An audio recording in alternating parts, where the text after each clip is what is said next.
Star Bharat पर telecast होने वाला टीवी सीरियल राधा कृष्ण की कहानी के आज रात के एपिसोड की शुरुआत होगी बलराम दाऊ और श्री राधा के साथ, जहां पर ये दोनों मिलकर वृंदावन के तट के किनारे ये सब कुछ याद कर रहे होंगे कि कैसे उन्होंने श्री कृष्ण को कीचड़ की होली में फंसाया था।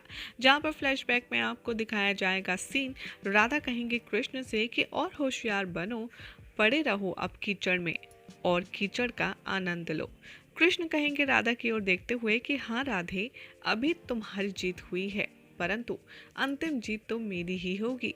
बलराम दाऊ ये सब देखकर बहुत ही ज़्यादा हंसते हैं, लेकिन कृष्ण की वजह से चुप रहते हैं। वो बहुत ज़्यादा कोशिश करते हैं बरसाना जाकर कि कृष्ण को नहला दें और सारा कीचड़ धुल जाए, लेकिन यहाँ पर दृश्य दिखाया जाएगा कि बलराम दाऊ कृष्ण के ऊपर इतना सारा पानी उड़ेलते रहते हैं, लेकिन कृष्ण के बदन से जो कीचड़ है वो पूरी तरह से नहीं हटती, जिसे देखकर राधा उनका मजाक उड़ाती हैं और कहती हैं कि बलराम दाऊ, आप इसको कितना भी क्यों ना नहला लें, लेकिन इसका सांवला रंग है वो हटने वाला नहीं है इतनी आसानी से।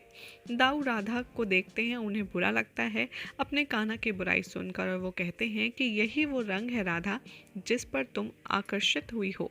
राधा यह देखकर कहती है कि इस रंग से भला कौन आकर्षित होगा, रंग तो मेरा खास है, जिसके पीछे कृष्ण मुझसे आकर्षित है, और दुनिया का सबसे सुंदर रंग मेरे पास है और इसीलिए कृष्ण मेरे पीछे आकर्षित है। कृष्ण यहाँ पर कहते हैं कि आने वाले समय में मैं तुम्हें अपने रंग में रंगने वाला हूँ राधा। और बरसाने के तट पर दिखाया जाएगा कि सीन चेंज होगा, जहां पर राधा अपनी सखियों के साथ दीप की होली मना रही होंगी। हर तरफ दिए ही दिए, रोशनी ही रोशनी होगी, जहां पर श्री कृष्ण रंग लेकर के आएंगे जिससे वो राधा को रंगने वाले हैं। यहाँ पर राधा कहेंगे कृष्ण से, आज तो दियों की होली है, तुम्हें ये रंग लाने की आवश्यकता नहीं है कृष्ण। तभी कृष्ण कहेंगे कि नहीं, मैं तुम्हें आज रंग लगाकर ही रखूंगा और आज मैं तुम्हें अपने रंग में रंगने आया हूँ राधा। राधा कहती हैं कि ये तो नियम का उल्लंघन कर रहे हो तुम कृष्ण, आज दियों की होली है, तुम भला रंग कैसे लगा सकते हो। कृष्ण कहते हैं राधा से कि तुम बहुत भोली हो, मैं कृष्ण हूँ, मैंने नियमों का कभी पालन किया है और मेरा जन्म तो नियमों का उल्लंघन करने के लिए ही हुआ है। कृष्ण ये देखकर राधा वहाँ से जा रही हैं, उनका हाथ पकड़ते हैं और फिर उनका दुपट्टा, और कृष्ण राधा को रोककर उनके ऊपर अपना रंग चढ़ा देते हैं और राधा देखती रह जाती हैं। राधा कहती हैं कि तुमने रंग तो लगा दिया है, किंतु राधा पर कोई भी रंग इतनी आसानी से चढ़ने वाला नहीं है। मैं अन्य रंगों की भांति इस रंग को धो देने वाली हूँ और ये रंग भी निकल जाएगा। कृष्ण कहेंगे कि ये मेरा रंग है राधे, कृष्ण का रंग, और अब से तुम्हारे ऊपर कृष्ण का रंग चढ़ गया है जो उतरने वाला नहीं है। राधा कहती हैं कि अच्छा, मैं भी देखती हूँ। राधा जाएंगी और उस रंग को निकालने की बहुत ज़्यादा कोशिश करेंगी, लेकिन वो रंग पूरी तरह से नहीं निकलेगा और राधा उसके बाद भ्रमण करने जाएंगे, जहाँ पर उन्हें देखकर सब हंसी ठिठोली करने लगेंगे और उनका खूब मजाक उड़ाएंगे। राधा उनसे पूछती आएगी नजर कि आप लोग क्यों हंस रहे हैं, रंग इधर लगा है उधर लगा है, लेकिन हर कोई उनका मजाक उड़ाएगा।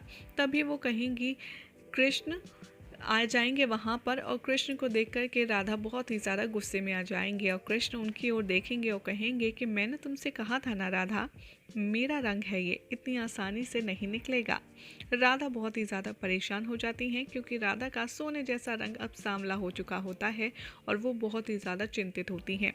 वो दौड़ी दौड़ी दाऊ के पास जाती हैं और कृष्ण की शिकायत करती हैं और कहती हैं कि दाऊ देखिए ना, कृष्ण ने कैसे अपनी जिद पूरी की है और उसने मुझ पर अपना सांवला रंग दिया है। दाऊ ये देखेंगे, उन्हें बहुत ज़्यादा हैरानी होगी और वो कहेंगे कान्हा को डांटते हुए कि कान्हा, किसी भी लड़की के साथ ऐसा मजाक नहीं करना चाहिए, और अब मुझे कुछ नहीं पता, तुम राधा का रंग निकालो कान्हा। कृष्ण यहाँ राधा को देखकर काफ़ी ज़्यादा प्रसन्न होते हैं और कहते हैं कि अब तो मेरा रंग चढ़ चुका है, परंतु तुम रो मत राधा, शाम तक ये रंग उतर जाएगा। और यहाँ पर श्री कृष्ण राधा से क्षमा भी मांगते हैं और कहते हैं कि ठीक है, मैंने गलती की है, मुझे क्षमा कर दो। राधा यहाँ पर अपने आंसू पोंछती हैं और कृष्ण से कहते हैं कि नहीं, तुम्हें क्षमा मांगने की कोई ज़रूरत नहीं है, और वैसे भी हमारी होली पूरी कैसे होती जब तक हम एक दूसरे को अपने रंग में नहीं रंग देते, ये पूरा नहीं होता। और मेरे लिए ये पल बहुत ही ज़्यादा सुनहरा है। उधर दिखाया जाएगा कि दाऊ वापस में फ्लैशबैक से आ जाएंगे और राधा से कहेंगे कि राधा, वो होली कितनी अच्छी थी ना, कितनी आनंदमयी थी, कितनी खास थी। राधा कहती हैं कि हाँ दाऊ, और वो सारे स्वर्ण पल मेरे साथ मेरी अंतिम क्षण तक रहेंगे और जिन्हें मैं कभी नहीं भूल सकती। और इस बार की होली तुम कैसे खास बनाओगी राधा, यही बात दाऊ पूछते रहते हैं। और राधा कहती हैं कि मुझे वो तो नहीं पता, लेकिन हाँ, इस बार की होली बहुत ही ज़्यादा विशेष होने वाली है, क्योंकि जिस तरह कृष्ण ने पिछली होली में मुझे अपने प्यार के रंग में रंगा था, इस होली पर इस बार मैं कृष्ण को अपने रंग में रंगने वाली हूँ। दाऊ कहते हैं कि ये कार्य जितना सरल लगता है उतना है नहीं। प्रेम से हर व्यक्ति को रंगा नहीं जा सकता, ऐसा करना काफ़ी मुश्किल होने वाला है। दाऊ यहाँ पर कृष्ण के पास जाते हैं मिलने और कहते हैं कि राधा का साथ देना है मुझे। कृष्ण उनकी तरफ मुड़ते हैं और कहते हैं कि दाऊ, आपने राधा का साथ देने का वचन तो दे दिया है, किंतु ये मार्ग इतना सरल है नहीं जितना लग रहा है। इस मार्ग में बहुत सारी कठिनाई आने वाली हैं। इस कार्य से सारी सृष्टि पर प्रभाव पड़ सकता है, और अगर कोई भी मुश्किल आती है तो उसके जिम्मेदार आप होंगे। दाऊ कहते हैं कि कान्हा, तुम भी कैसी बातें करते हो, होली खेलने से आखिर सृष्टि पर क्या विपदा आ सकती है, क्यों छोटी छोटी बात को तुम इतना बढ़ा देते हो और परेशान हो जाते हो। कृष्ण कहते हैं कि विपदा का कारण हमेशा छोटा ही होता है। दाऊ कहते हैं कि तुम तो हर वक्त राधा से मुंह फुलाकर बैठे रहते हो, उसकी गलती यानी कि उसकी त्रुटियां निकालते रहते हो। ये सुनकर कृष्ण को गुस्सा आता है और वो कहते हैं कि क्या मैं राधा की त्रुटियां निकालता हूँ, और वो नाराज होकर के वहाँ से चले जाते हैं। दाऊ उधर राधा के पास लौट कर आते हैं और वो कहते हैं कि मुझे तो ये नहीं समझ आ रहा कि आखिर तुम ये सब करोगी कैसे। राधा, तुम आकर ये बताओ कि कृष्ण पर किस प्रकार का रंग चढ़ाने वाली हो, क्योंकि मुझे बहुत ही ज़्यादा चिंता हो रही है।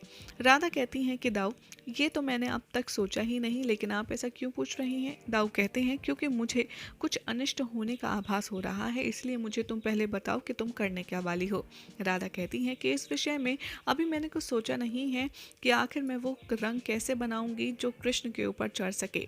उधर दिखाया जाएगा कि महादेव माता गौरी से अपनी चिंता व्यक्त करते हुए कहते हैं कि कृष्ण की शंका यदि सत्य में हो गई प्रतीत, तो ये सारे संसार पर विपदा होने वाली है। क्योंकि कृष्ण ने राधा पर अपना रंग चढ़ाया था वो तो ठीक था, अगर राधा कृष्ण के ऊपर अपना रंग चढ़ाएंगी तो इससे कृष्ण को अपना रंग त्यागना होगा, और इसी तरह से शाम के जो शब्द हैं वो सच हो जाएंगे कि इस बार द्वारका में रंग की नहीं बल्कि भस्म की होली होगी, और अगर ऐसा होता है तो सृष्टि पर इसका प्रभाव पड़ेगा। यहाँ पर माता गौरी कहती हैं कि भला प्रभु, आप ही कैसी बात कर रही हैं, दो प्यार करने वाले यदि अपने प्रेमी को अपने रंग में रंगना चाहते हैं तो इस पर सृष्टि का क्या ताल्लुक है, क्या प्रभाव पड़ेगा।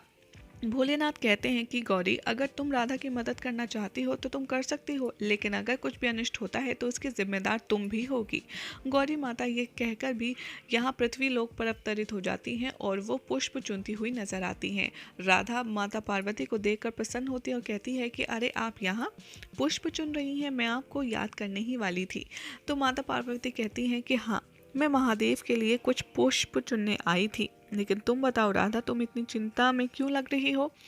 राधा कहती हैं कि मुझे कृष्ण को अपने रंग में रंगना है, ये चुनौती मैंने दे तो दी है, परंतु अब मुझे समझ नहीं आ रहा कि आखिर मैं वो रंग कैसे बनाऊं जो कृष्ण पर चढ़ सके।